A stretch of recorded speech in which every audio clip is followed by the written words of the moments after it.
Hello students, today we are going to see exercise question number 18 and exercise question number 4, and also the same question belongs to the topic number 5.7 reference circle method.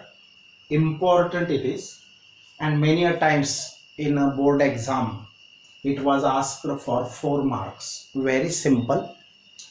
So first try to understand this numerical question number 18, exercise question number 18. The period of oscillation of a body of a mass m1 suspended from a light spring is t. आता बघा याच्यामध्ये काय सांगितलेलं आहे, the period of oscillation of a body, एक body आहे ती oscillate होत आहे, तिचा period of oscillation of a body of mass m, तिचं मास m आहे, त्या बॉडीचं मास की जी ऑसिलेट होते, suspended from a light spring.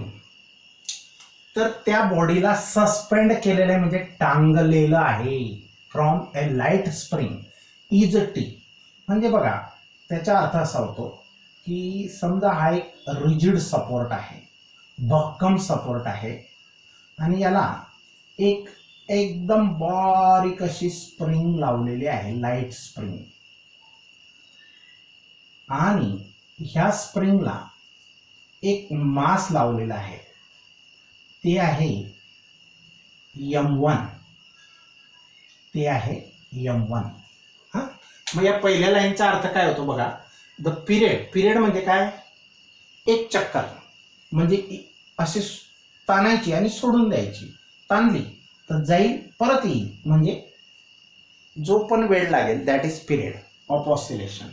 तर period of oscillation of a body of mass m1, ही बॉडी मास m1 ची आहे, सस्पेंडेड म्हणजे तिला टांगून ठेवलेली आहे, from a light spring, light म्हणजे अगदी बारीक स्प्रिंग आहे, इज टी. आता हिचा पिरियड टी आहे, m1 चा पिरियड किती आहे, टी. हा केस फर्स्ट, पहिलं सेंटेन्स म्हणजे केस फर्स्ट, पहिली सिच्युएशन दिलेली आहे, मास m1 टांगलं तर तिचा पिरियड ऑफ ऑसिलेशन टी इतका आहे. आता टी किती असेल, हाफ सेकंड, 1 सेकंड, किती पण असेल, हा तो टी इतका दिलेला आहे.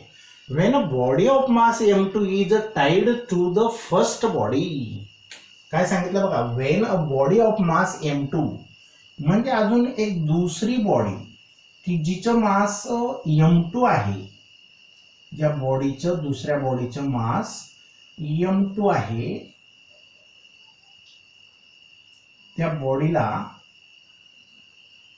पण टांगून ठेवलं म्हणजे असं, ही m2 आहे, मास m2. हे बघा काय सांगितलंय, when a body of mass m2 म्हणजे ही बॉडी इज टाईड म्हणजे बांधून दिली, हा दोराने, टू द फर्स्ट बॉडी. आता फर्स्ट बॉडी कोणती होती, m1 होती, and the system is made to oscillate, आणि त्या दोघं टांगलेल्या गोष्टीला म्हणजे ही सिस्टम तयार झाली, हिला ऑसिलेट केलं, तर the period is 2t.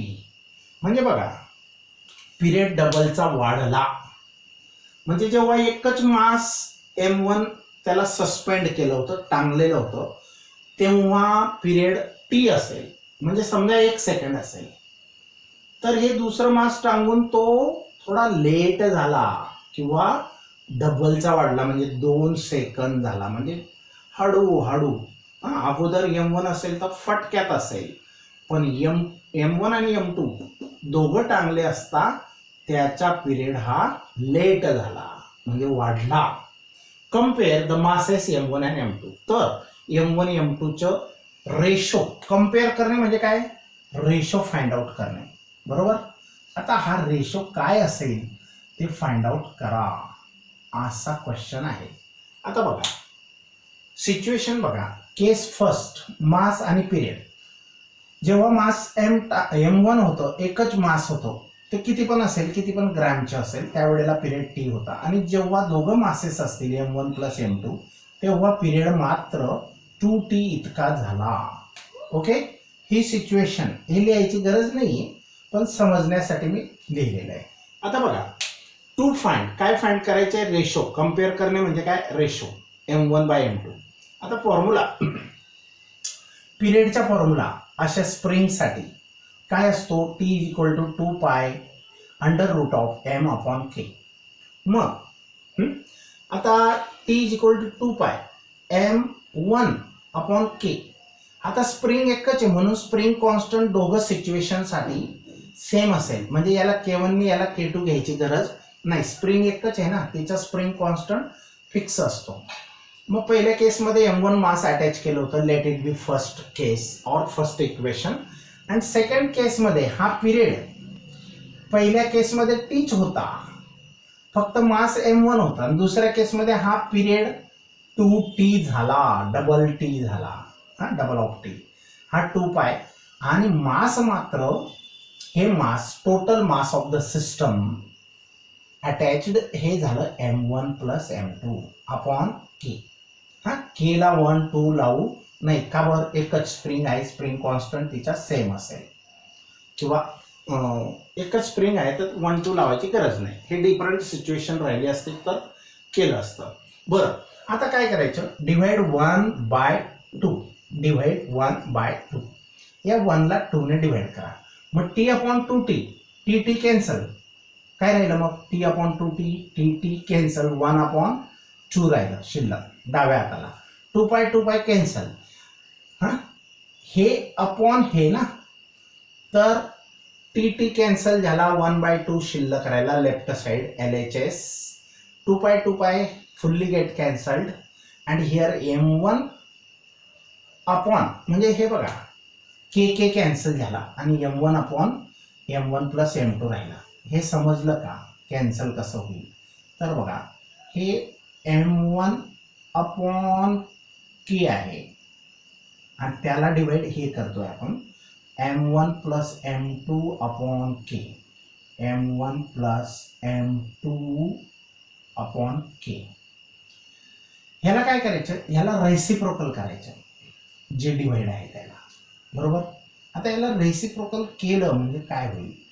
√k upon m1 + m2, बरोबर. आता हे रूट, हे पण रूट, यांचा ऑर्डर किंवा काय म्हणतो आपण ते सेम आहे, म्हणून याला कॉमन रूट करू शकतो. दोघं रूटवालेच आहेत, स्क्वेअर रूटवाले, त्यांना कॉमन करू शकतो. याच्यात k कॅन्सल झाला, मग शिल्लक काय राहिलं? k कॅन्सल झाला, तर m1/m1 + m2. समजलं हे कसं आलं? तर अशा प्रकारे m1 + m2. ओके. मग आता आपल्याला m1/m2 चा रेशो पाहिजे आहे. m1/m2 चा रेशो पाहिजे आहे. मग काय करायचं? ह्याला मोकळं करण्याचा प्रयत्न करा, म्हणजे रूट काढून टाका. मग काय करावं लागेल रूट काढण्यासाठी? Squaring on both sides. मग ह्याचा स्क्वेअरिंग केला तर 1 चा स्क्वेअर 1, 2 चा स्क्वेअर 4. ह्याचं स्क्वेअरिंग केलं तर रूट जाईल, गायब होईल, आणि m1/m1 + m2. बरं, आता तिरकस गुणाकार करा. 4m1 = 1m1 + 1m2. हा, राईट साइडला 4m1 = 1m1 + 1m2. आता m1 एका साइडला आणा, म्हणजे तो 1m1 होता, इकडे येताना मायनस होईल. 4m1 - single m1 is the 1m2, single m2. मग हा 4m1 - m1 किती राहिले? 3m1. 3m1 = m2. 3m1 = m2.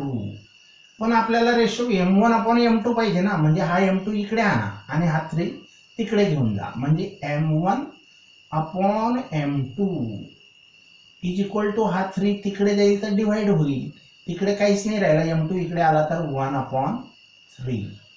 मग हा रेशो आला बघा, m1/m2 = 1/3. इम्प्लाइज म्हणजे याचाच अर्थ असा होतो. समजलं की नाही? आता अशा प्रकारे सिंपल आहे प्रॉब्लेम, व्हेरी सिंपल. 2 मार्क्सला इम्पॉर्टंट आहे, व्हेरी इम्पॉर्टंट. आणि JEE वगैरे साठी पण इम्पॉर्टंट आहे रेशो. असं डबल टीचा डबल टी झाला तर आपल्याला एक लक्षात ठेवायचं की डायरेक्ट 1/3 रेशो येतो, हे आपल्याला लक्षात ठेवायचं. आता टॉपिक आहे 5.7 रेफरन्स सर्कल मेथड. लक्ष द्या, हा टॉपिक फारच इम्पॉर्टंट आहे, बऱ्याच वेळेला बोर्ड एक्झाममध्ये विचारला गेलेला आहे, व्हेरी इम्पॉर्टंट. आता याच्यामध्ये काय विचारलं आहे बघा, क्वेश्चन नंबर 4 एक्झरसाइज मध्ये हा आहे. शो दॅट, सिद्ध करा, a linear SHM is the projection of UCM. SHM he UCM चाच प्रोजेक्शन असते along any of its diameter. आता बघा याचा खरा अर्थ काय सांगतो. SHM ही UCM चा प्रोजेक्शन असते. SHM is the projection of UCM. म्हणजे आपण असं म्हणतो बघा, जेव्हा एखादं लहान बाळ असेल आणि आपण त्याचे गुण जेव्हा बघतो, तो कशी ऍक्टिंग करतो वगैरे वगैरे, पप्पांवर गेलाय का मम्मीवर गेलाय, असं आपण ओळखण्याचा प्रयत्न करतो. पप्पांसारखी करत असेल ऍक्टिंग तर तो पप्पांवर गेलाय असं म्हणतो, किंवा मम्मी सारखं दिसायला असेल ऍक्टिंग करत असेल तर मम्मीवर गेलाय असं म्हणतो. म्हणजे किंवा म्हाताऱ्या लेडीज नेहमी म्हणतात, तुझ्यावर कोणाची साया पडली किंवा सावली पडली, म्हणजे त्याच्यासारखं वागतोय. सावली पडली याचा अर्थ काय की ज्याची सावली पडली त्याच्यासारखा हा जर गुण दाखवत असेल तर तुझ्यावर त्याचीच सावली पडली असं म्हणतो. हा कॉमन आहे म्हणून मी तुम्हाला एक्झाम्पल दिलं. तर आता इथं सावली पडली म्हणजे SHM ही नंतरची मोशन आहे, आधी UCM म्हणजे UCM चीच सावली SHM असते. याचा अर्थ सोप्यात सोप्या भाषेमध्ये मी सांगण्याचा प्रयत्न करतोय म्हणून एक्झाम्पल दिलं, हसण्यासाठी नाही. तर बघा, show that a linear SHM is the linear SHM. Linear म्हणजे एक रेषेत जाणं येणं, AB रस्ता, AB रस्त्यावर जाणं येणं, शिवणयंत्राची सुई किंवा स्प्रिंगचे ऑसिलेशन, स्प्रिंगला असं मास टांगलेलं असेल तिचे ऑसिलेशन, हे काय असतं लिनियर SHM. हे काय असतं linear SHM is the projection. प्रोजेक्शनचा अर्थ समजला मग, ची शॅडोच असते किंवा प्रतिकृती असते किंवा जेरॉक्स असते.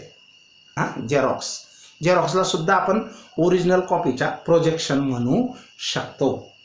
तर बघा, तर लिनियर SHM ही एक प्रोजेक्शनच असते. कोणाचा? UCMचा. UCM आधी शिकलो पहिल्या चॅप्टर मध्ये, uniform circular motion along any of its diameter. आता UCM ही सर्क्युलर मोशन असते, युनिफॉर्म सर्क्युलर मोशन चा डायमीटर, एनी डायमीटर. आता या सर्कलला नंबर ऑफ डायमीटर्स आहेत, नंबर ऑफ. आपण 2 डायमीटर कन्सिडर करू. हा vertical diameter FH acts as a y axis and GE acts as a x axis. This is horizontal diameter.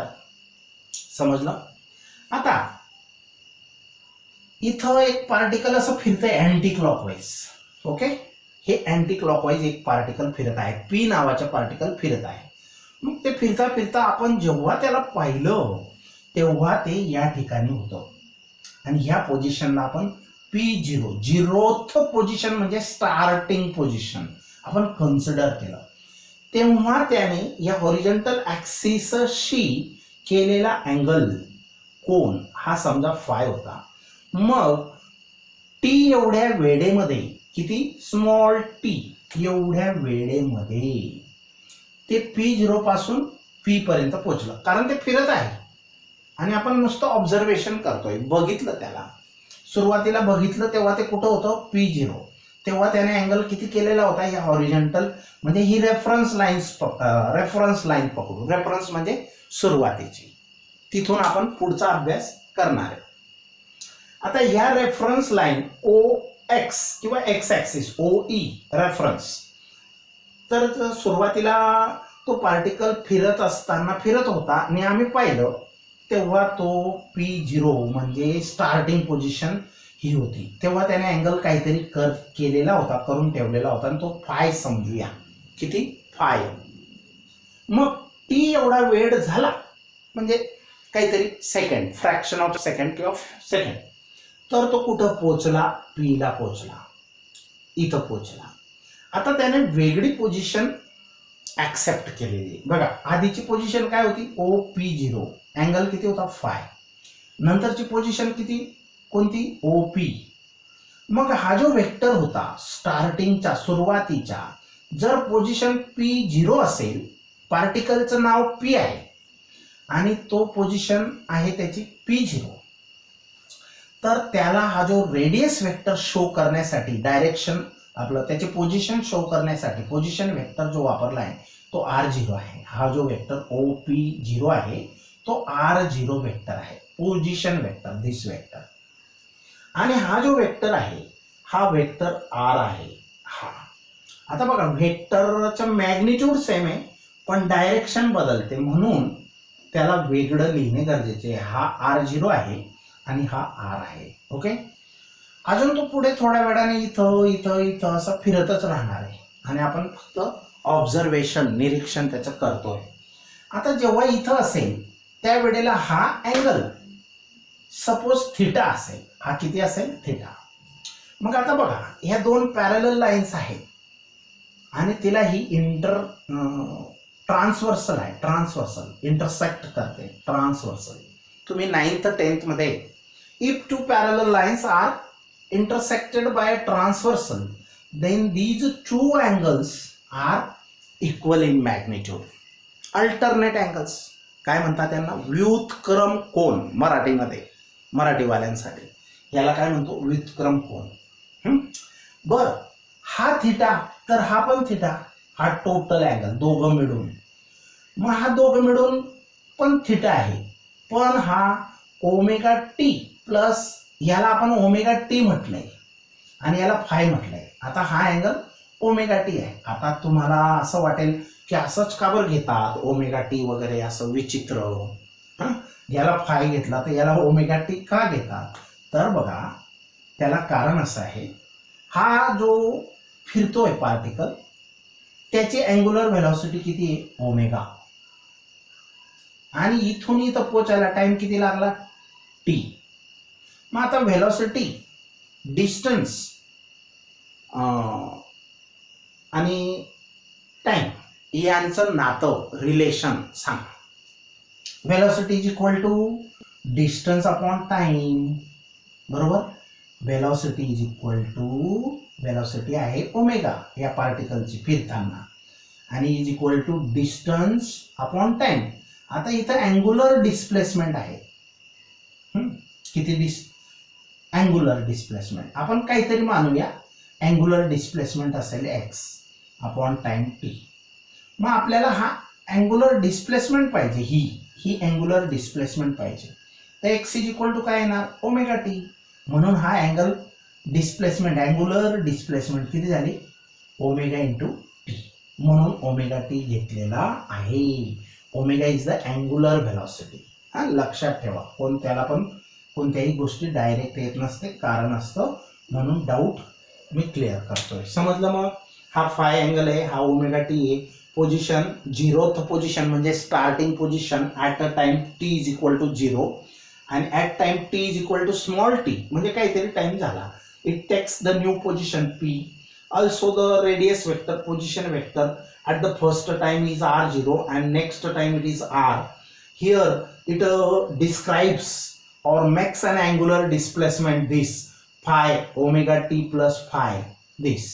But this angle is also equal to this angle. If we consider this angle theta, then this must be also theta. Why? Because alternate angles. These are the parallel. MP is parallel to OE, and so this if we consider OP as a transversal, then these two angles must be same according to alternate angle theorem you have studied in 9th. Okay, so theta, this total angle, total of both, this total is theta, same to this. So theta is equal to omega t plus phi. Okay, now here this is the distance y. Say this is distance y, OM. This one is a vector y. आता याला y का म्हटलंय आता समजेल तुम्हाला. हे समजली situation FHOEG P0P. एकदम सिंपल आहे, डिफिकल्ट नाही. लक्ष द्या. आता काय सांगितलंय थोडं स्पीडमध्ये जाऊ. एवढं डिस्क्रिप्शन इथपर्यंत आहे.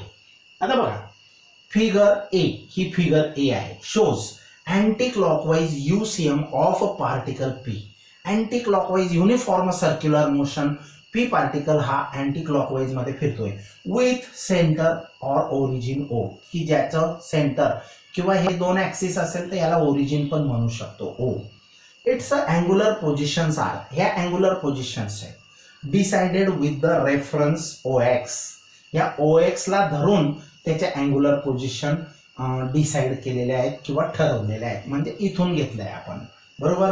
It means if the particle is at E, याचा अर्थ असा इथून ठरवले आहेत OX पासून अँग्युलर पोझिशन, तर जर पार्टिकल E ला असेल तर तो 0th पोझिशनला असेल किंवा स्टार्टिंग पोझिशनला असेल. द अँग्युलर पोझिशन इज 0, म्हणजे अँगल जर पार्टिकल इथं असेल तर हा अँगल नसेलच, म्हणजे 0 असेल. ॲट बघा ॲट E ला अँगल किती असेल 0. ॲट F ला जर पोचला तो असा फिरता फिरता किती असेल अँगल हा इथून इथपर्यंत 90 म्हणजे किती रेडियन π/2 रेडियन. ॲट G ला किती असेल असा फिरता फिरता इथं आला 180 म्हणजे pi radian. Pi radian. If it comes to E again, इथून स्टार्ट झाला आणि इथं परत आला म्हणजे एक राऊंड मारून आला म्हणजे 360 डिग्री 360 डिग्री म्हणजे 2π रेडियन, बरोबर. हे एकदम सिंपल पॉइंट आहे. आता let R, vector R OP ने डिनोट केलेला आहे. Let vector R is equal to OP be the position vector of this particle at a time T is equal to 0. म्हणजे सुरुवातीला OP0 किंवा OP R इथं OP0 पाहिजे होता आणि इथं R0 पाहिजे होता. प्रिंटिंग मिस्टेक आहे बुकमध्ये सुद्धा. Let R0 is equal to OP0. हा R0 vector is equal to OP0 be the position vector of this particle at time T is equal to 0. म्हणजे सुरुवातीला आपण पाहण्याच्या अगोदर तो फिरत होता पण जेव्हा पाहिलं तेव्हा तो इथं होता, म्हणजे आपण सुरुवात यालाच समजणार. Let the particle be at P0. सुरुवातीला ॲट टाइम T ला T इज इक्वल टू 0 ला तो कुठं होता P0 ला होता. Particle is at P0 with reference angle phi. तेव्हा त्याने अँगल किती केला होता फाय. ड्युरिंग टाइम T म्हणजे T एवढा वेळ झाल्यानंतर तो कुठं पोचला P ला पोचला. It has angular displacement omega T. त्याने अँग्युलर डिस्प्लेसमेंट किती केली ओमेगा T इतकी केली. Thus the reference angle at a time T is theta is equal to omega T plus phi. म्हणजे T एवढ्या वेळेत त्याची रेफरन्स पोझिशन काय झाली तर तो ओमेगा T प्लस फाय एवढी त्याची अँग्युलर डिस्प्लेसमेंट झाली. मग let us choose the diameter FH. Choose the diameter FH. समजा हा FH एक डायमीटर आहे, उभा डायमीटर आहे. लेट अस चूज म्हणजे निवडणे, सिलेक्ट करणे. Let us choose the diameter FH along Y axis. हा Y ॲक्सिसच्या अलॉंग FH डायमीटर गृहीत केला, कन्सिडर केला along Y axis as the reference diameter. त्याला रेफरन्स डायमीटर समजला. रेफरन्स म्हणजे काहीतरी एक ठिकाण की तिथून आपण मोजूया वगैरे वगैरे. तर and label OM as the projection of R. बघा हा महत्वाचा पॉइंट आहे. लेबल OM याला लेबल केलं ॲज काय म्हणून लेबल केलं. Label OM as the projection of vector R. या R वेक्टरचं सावली आहे हा OM. आता बघा बॅटरी इकडनं टॉर्च मारली तुम्ही तर ह्या OP ची सावली किती असेल OM एवढी असेल. आता प्रोजेक्शनला सावली हा शब्द नाहीये पण मी समजण्यासाठी तो सांगत आहे. लक्षात ठेवा. समजणे महत्वाचे आहे.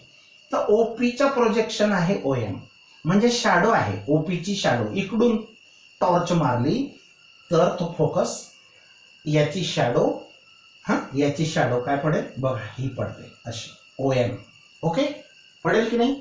मग वेक्टर आर ची शॅडो ओएम आहे, म्हणजे वेक्टर आर ओएम हा प्रोजेक्शन आहे कोणाचा, आरचा, म्हणजे आरचा प्रोजेक्शन ओएम आहे. आणि आर हा काय मानलाय आपण, ओपी. आर वेक्टर आर हा काय आहे, ओपी. हा बघा, हा आर वेक्टर आर हा ओपी आहे. ओके, ऑन दिस. मग आता डिस्प्लेसमेंट, वेलोसिटी आणि ऍक्सेलरेशन 3 गोष्टी बघायच्या आहेत. व्हेरी इम्पॉर्टंट आता पार्ट आहे. ही फिगर समजली असेल. आता हिच्यावरून इथं जाऊया. ही आणि ही फिगर सेम आहे, पण इथं थोड्या वेगळ्या गोष्टींचा विचार करायचा आहे. या गोष्टी तुमच्या लक्षात आल्या. आता प्रोजेक्शन ऑफ डिस्प्लेसमेंट, कोणाला डिस्प्लेसमेंट समजायचं, तर वाय डिस्प्लेसमेंट समजायचं. काय समजायचं, वाय. तो पार्टिकल P0 पासून P ला आला तर इथं डिस्प्लेसमेंट, जेव्हा तो पार्टिकल इथं होता E ला, त्याच्या प्रोजेक्शन घेतला म्हणजे टॉर्च मारली तर त्याची सावली कुठं पडेल, इथं. बरोबर. मग हा रेडियस वेक्टर आहे, इथं P0 होता, इथं हा रेडियस वेक्टर होता, त्याची शॅडो घेतली तर ती इतकी पडेल. बरोबर. लक्ष द्या मी काय सांगतोय, सिंपल आहे. जेव्हा हा रेडियस वेक्टर इथं होता, हा रेडियस वेक्टर पोझिशन वेक्टर, जेव्हा तो OP0 ला होता त्याच्या प्रोजेक्शन शॅडो घेतली इकडून तर ती कुठं असेल, तर ती एवढी असेल, एवढी शॅडो असेल. बरोबर. आणि तो टी टाइम मध्ये P ला पोहोचला म्हणजे तोच रेडियस वेक्टरचा प्रोजेक्शन घेतला म्हणजे शॅडो घेतली टॉर्च मारून, तर सावली एवढी झाली, वाढली. अजून पार्टिकल इथं जाईल, सावली मोठी मोठी होत जाईल. लक्ष द्या, इथंच मेन गोष्ट आहे. जेव्हा तो इथं असेल तेव्हा सावली छोटीशी डोक्यावर असेल, तर तो इथं पोहोचला तर सावली एवढी, इथं पोहोचला तर सावली एवढी, प्रोजेक्शन एवढा. अजून इथं पोहोचला तर प्रोजेक्शन एवढा असेल, आणि इथं पोहोचला तर प्रोजेक्शन मोठा असेल. म्हणजे हा पार्टिकल जेव्हा इथून इथं पोहोचतो तेव्हा प्रोजेक्शन असा असा असा इथं जातो. मग जेव्हा आता पार्टिकल इकडे येईल, बरोबर, तेव्हा प्रोजेक्शन परत रिव्हर्स इथं येईल. जेव्हा पार्टिकल इकडून इथं येईल तेव्हा हा प्रोजेक्शन, जसा जसा पार्टिकल इथे येईल तेव्हा प्रोजेक्शन कमी कमी कमी होत इथे येईल. पार्टिकल परत इथं आला आणि प्रोजेक्शन घेतला तर तो प्रोजेक्शन वाढत जाईल. इथून इथं येताना पार्टिकल, आता ही त्याची सर्क्युलर मोशन आहे, पार्टिकल सर्कल मध्ये फिरतोय आणि प्रोजेक्शन डायमीटरवर फिरतोय. प्रोजेक्शन हा डायमीटरवर वर खाली फिरतोय, एवढ्या डायमीटरवर FH वर, आणि पार्टिकल मात्र असा फिरतोय आणि त्याची सावली मात्र या पडद्यावर व्हर्टिकल डायमीटरवर आहे, शॅडो प्रोजेक्शन. मग इथून इथं येईल तेव्हा तो इथून इथं आलेला असेल, परत पार्टिकल इथून इथं पोहोचेल तेव्हा हा प्रोजेक्शन इथून इथं पोहोचेल. म्हणजे जसा जसा पार्टिकल इथून इथं गेला प्रोजेक्शन इथून इथं पोहोचला, पार्टिकल इथून इथं आला प्रोजेक्शन परत इथून इथं आला. प्रोजेक्शन हा याच्यावर फिरणार आहे डायमीटरवर, पण पार्टिकल मात्र सर्कलवर फिरणार आहे. मग हा पार्टिकल इथून इथं जाईल तेव्हा प्रोजेक्शन इथून खाली येईल इथपर्यंत, परत पार्टिकल इथून इथं जाईल, इथून इथं जाईल तेव्हा प्रोजेक्शन परत इथून इथं जाईल. म्हणजे प्रोजेक्शन हा या डायमीटरवर फिरतोय, म्हणजे तो SHM मध्ये आहे. वर खाली शिवणयंत्राची सुई, AB रस्ता, पाथ AB SHM चा. मग पार्टिकल मात्र UCM मध्ये आहे, पार्टिकल P मात्र UCM मध्ये आहे, पण त्याचा प्रोजेक्शन मात्र SHM आहे, हे इथं सिद्ध झाले. समजलं. तर UCM चाच प्रोजेक्शन SHM असतो, किंवा SHM हा तर प्रोजेक्शन ऑफ UCM असतो, अलॉंग एनी डायमीटर. आपण आता हा उभा डायमीटर व्हर्टिकल डायमीटर कन्सिडर केला, त्याला आपण आडवा पण घेऊ शकतो. एनी कोणताही डायमीटर घेऊ शकतो. आपल्याला समजण्यासाठी एक व्हर्टिकल एक एक्झाम्पल घेतलं. व्हेरी सिंपल आहे. हां, समजलं. आता बघा, आता हे एकदम सिंपल आहे समजायला. हे जर गोष्ट मेन गोष्ट मी आता जी सांगितली ती परत नाही समजली तर परत रिवर्स मारायची व्हिडिओ क्लिप आणि परत ऐकायची. एकदम सिंपल आहे. आता बघा, प्रोजेक्शन ऑफ डिस्प्लेसमेंट. डिस्प्लेसमेंटचं प्रोजेक्शन कसं काढायचं बघा. ॲट टाइम टी एवढ्या वेळेनंतर इथून तो इथं पोहोचला म्हणजे प्रोजेक्शन आधी डिस्प्लेसमेंट इतकी होती, प्रोजेक्शन इथं समोर आला असेल आणि हा आता इतका झाला म्हणजे OM. हां, पोझिशन वेक्टर. मग पोझिशन वेक्टर काय आहे OM. हां, जेव्हा टी एवढ्या टाइम झाला तेव्हा पोझिशन वेक्टर OM आणि is equal to OP sine theta. आता हे कसं काढलं बरोबर. आता हा जो थिटा आहे ना, हा ट्रायंगल आहे ना OMP, याच्यात साइन रेशो घ्या. या थिटा अँगलचा साइन रेशो घ्या. समोरील बाजू ऑपोजिट अपॉन हायपोटेनियस. ऑपोजिट काय आहे OM अपॉन हायपोटेनियस काय OP.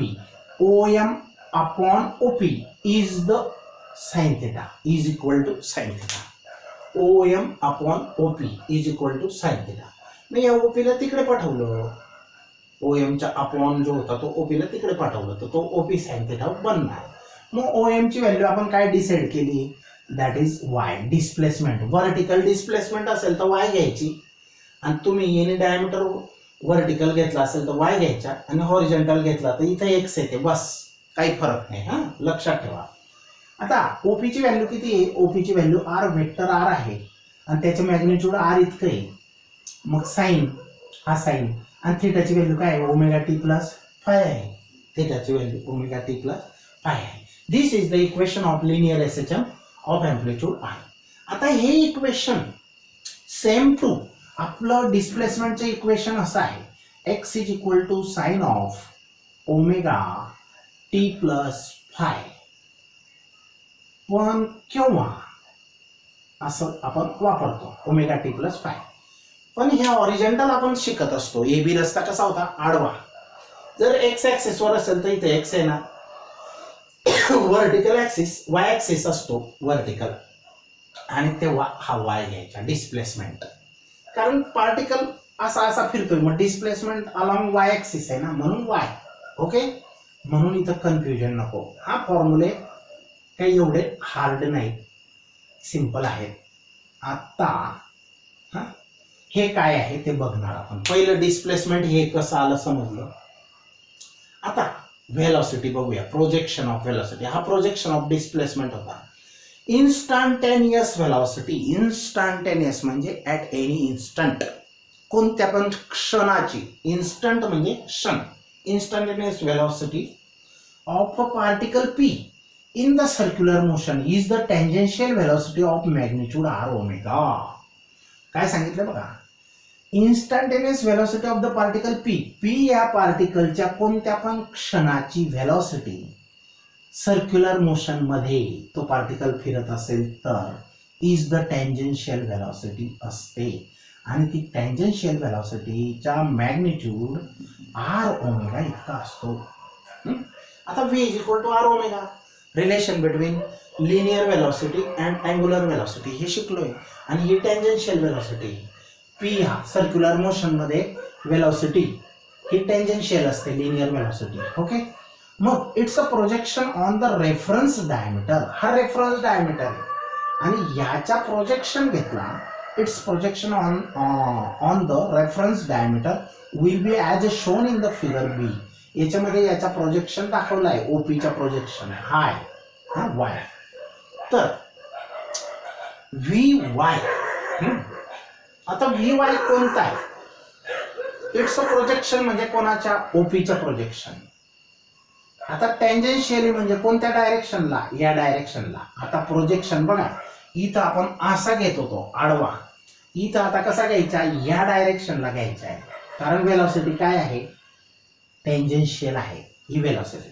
मग या OPचा जर फोटो काढला, आपलं टॉर्च मारली, शॅडो घेतली, सावली घेतली तर ती किती येईल, ही इथं येईल, इतकी येईल किंवा एवढी येईल, किती येईल, ओ आणि इथपर्यंत येईल. आता याला VY म्हणायचे, याला इथून एवढ्या वेक्टरला काय म्हणायचं, VY. आणि हा कोणाचा शॅडो आहे, इकडून या डायरेक्शनने घेतला तर याचा शॅडो एवढा असेल, या ओपीचा शॅडो एवढा असेल आणि त्याला आपण VY ट्रीट केलं. समजलं. आता VY is equal to R omega cos of theta. आता हे कुठून आणलं, लक्ष द्या. VY is equal to R omega, VY is equal to R omega cos of theta. आता इथं R ओमेगा म्हणजे V असतो, बरोबर, V असतो. हा V इथून एवढा जो आहे तो V मानलेला आहे आपण. हा किंवा हा, हे दोन्हीही वेक्टर पॅरलल आहेत. हे वेक्टर, हा V is equal to R omega आहे, तर हा सुद्धा किती असेल, V म्हणजेच V is equal to R ओमेगाच असेल. कारण parallel vector and in the parallel vector and has the same magnitude, then they are treated as equal vectors. हा वेक्टर ने हा वेक्टर इक्वल आहे म्हणून हा V सुद्धा R ओमेगा असेल. हा जर V is equal to R omega असेल तर मग आता या थिटाच्या कॉस रेशो काढा.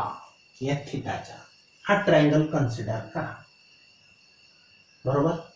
आता थिटा कॉस रेशो कसा काढतात, adjacent side upon hypotenuse. Hypotenuse हा कोण आहे, हा आहे, V आहे.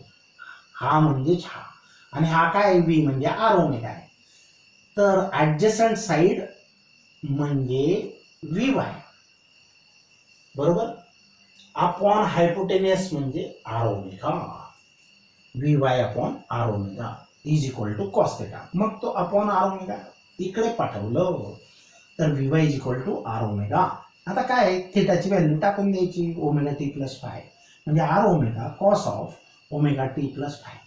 आता याच्यात काय फरक आहे डिस्प्लेसमेंट मध्ये, याचा डेरिव्हेटिव्ह काढला तर व्हेलॉसिटी मिळते. कारण rate of change of displacement with respect to time is the velocity. This is expression for velocity of the particle. समजलं. आता ऍक्सलरेशन असंच बघूया, लक्ष द्या. आता ऍक्सलरेशन काय असतं, AY. याच्यासाठी थोडी वेगळी ट्रिक आहे. तर instantaneous acceleration of a particle P in circular motion is the radial or centripetal acceleration of magnitude R omega square.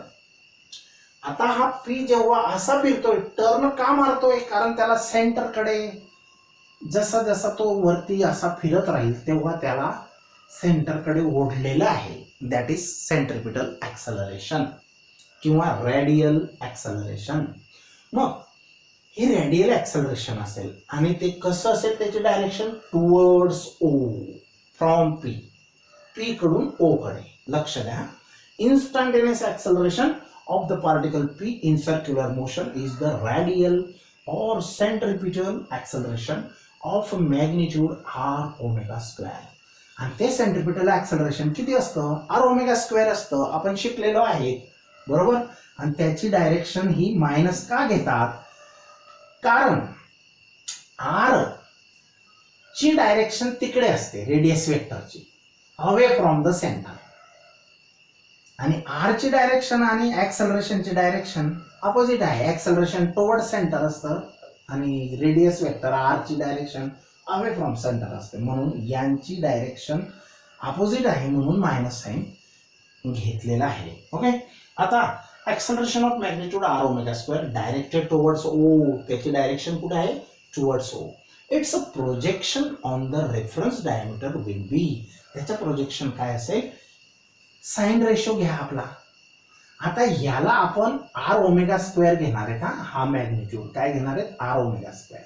या थिटाचा साइन रेशो काढा, या ट्रायंगलचा साइन रेशो काढा थिटा अँगलचा. अपोजिट साइड म्हणजे समोरची बाजू भागिले कर्ण म्हणजे हायपोटेनियस. Y म्हणजे दिस अपॉन दिस, मग हे R ओमेगा स्क्वेअर आणि दिस काय AY आपण ऍक्सलरेशन ट्रीट करतोय, तर ऍक्सलरेशन साठी AY ट्रीट करायचे याला, ऍक्सलरेशन अलॉंग Y ऍक्सिस. कारण जो पार्टिकल SHM मध्ये फिरणार आहे तो वर खाली होणार आहे, मग त्याचे ऍक्सलरेशन कसं असणार आहे, इकडेच असणार आहे सेंटरकडे. कारण डेफिनेशन ऑफ SHM काय आहे, acceleration in SHM is always direct towards the centre. Okay, मग हे जे पार्टिकल आहे इकडे खेच असते, त्याला ओघ असतो, तो सेंटरकडे असतो. इकडे गेलं का इकडे ओढलं जातं, इकडे गेलं का तिकडे ओघ असतो. फोर्स और acceleration are directed towards the centre and opposite to the displacement. मग त्याच्यासाठी आपण एवढ्या पार्टला AY घेणार आता ऍक्सलरेशनच्या वेळेला. जेव्हा डिस्प्लेसमेंट वेलोसिटी असते तेव्हा Y घ्यायचा. ओके, वेलोसिटी असेल तर याला VY म्हणायचा आणि ऍक्सलरेशन असेल तर AY म्हणायचा. आणि अपॉन R ओमेगा स्क्वेअर म्हणजे ह्याचा प्रोजेक्शन आपण R ओमेगा स्क्वेअर, तो अपॉन होता साइन मायनस. समजलं. मग साइन थिटाचा ratio opposite upon hypotenuse. Hypotenuse किती, R ओमेगा स्क्वेअर, आणि हा किती AY upon R omega square. हे मायनस साइन कशासाठी घेतलं, हे दोघांची डायरेक्शन डिफरंट असते, कोणाची, ऍक्सलरेशन आणि रेडियसची, AY आणि R ची, म्हणून मायनस. मग तो खालचा अपॉन इकडे आणला आणि मायनस साइन ऑफ थिटा, आणि थिटाची व्हॅल्यू टाका ओमेगा टी प्लस फाय. आणि आता इथं ओमेगा स्क्वेअर जर बाजूला काढला, मायनस आणि ओमेगा स्क्वेअर बाजूला काढला, मग राहिलं काय, R ब्रॅकेटमध्ये omega T plus phi. R आणि omega T plus phi sine of, अरे इथं साइन लिहायचा विसरलो हा मी, एक मिनिट, साइन राहून गेले, minus R omega square sine of, हा लक्ष द्या. तर हा ओमेगा मायनस ओमेगा स्क्वेअर काढला, राहिलं काय शिल्लक, R sine bracket omega T plus phi, R sine this bracket काय असतो Y, म्हणून तो Y पुट केला, मायनस ओमेगा स्क्वेअर Y. असं पण acceleration minus omega square X घेतो हॉरिझॉन्टल असेल तर, पण व्हर्टिकल असेल तर Y घ्यायचं. This is acceleration of a particle which is performing linear SHM. आता फ्रॉम दिस एनालॉजी, या एनालॉजी वरून आपण असं शिकतोय की, from this analogy it is clear that projection of any quantity for UCM gives us the corresponding quantity of linear SHM. म्हणजे SHM चा projection any क्वांटिटीचा घेतला. एनी क्वांटिटी म्हणजे कोणत्या quantity, displacement, velocity, acceleration are the three quantities, आणि त्या तिघांचा projection घेतला UCMचा, तर that gives you SHM, linear SHM. This analogy can be verified for any diameter. ही एनालॉजी आपण आता व्हर्टिकल डायमीटरला घेतली, ती आपण चेक करू शकतो, व्हेरीफाय करू शकतो, टॅली करू शकतो ऑन एनी डायमीटर. कोणता पण डायमीटर सिलेक्ट करू शकता तुम्ही ॲज द रेफरन्स डायमीटर. कोणता पण diameter as a reference diameter. आपण आता हा व्हर्टिकल घेतला, आता तुम्ही कोणता पण घेऊन हे प्रूव्ह करू शकता. दस the projection of UCM on any diameter is an SHM. म्हणून UCMचा प्रोजेक्शन घेतला तर तो SHMच असतो, हे सिद्ध होत आहे. नाव विल स्टॉप हिअर. ओके,